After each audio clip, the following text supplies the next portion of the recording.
L'événement qui a déclenché ma recherche s'est déroulé il y a quelques années dans l'établissement pénitentiaire dans lequel j'étais directeur adjoint. Un homme condamné pour plusieurs viols sollicitait l'autorisation d'acheter des DVD pornographiques. Fallait-il ou non faire droit à sa demande? À cette question philosophique, la peine doit-elle influencer le condamné? J'avais obtenu à l'époque une réponse juridique. La réglementation impose d'accepter sa requête.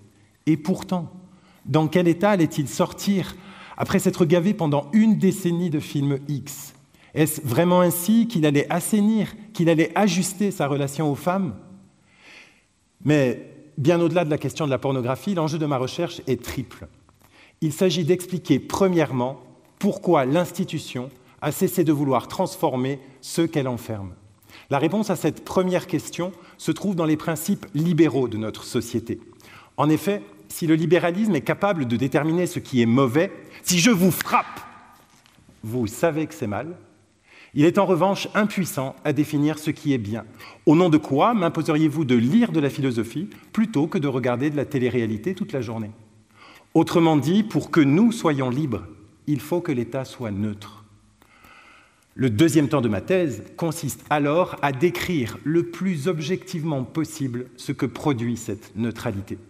C'est-à-dire, que se passe-t-il quand on enferme des gens en refusant de prendre parti sur ce qu'ils ont à vivre? La réponse à cette deuxième question ne se situe plus dans les livres cette fois, mais dans l'observation de la détention. Et là, deux hypothèses sont en train d'être vérifiées. D'abord, que cette neutralité prétendument tolérante est vécue en réalité comme une indifférence par ceux qui sont enfermés.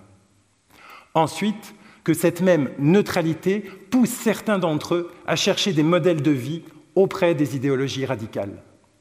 Autrement dit, et même si c'est contre-intuitif, la neutralité morale de l'institution pénitentiaire est un facteur efficace de radicalisation religieuse. Dès lors, le troisième temps de ma thèse vise à proposer une autre voie, qui ne soit ni un retour en arrière, je sais ce qui est bon pour toi, ni une fuite en avant, je vais continuer à te laisser faire n'importe quoi. J'expérimente cette troisième voie à travers notamment deux dispositifs. Le premier, instaurer des ateliers d'analyse de pratique pour les personnels pénitentiaires.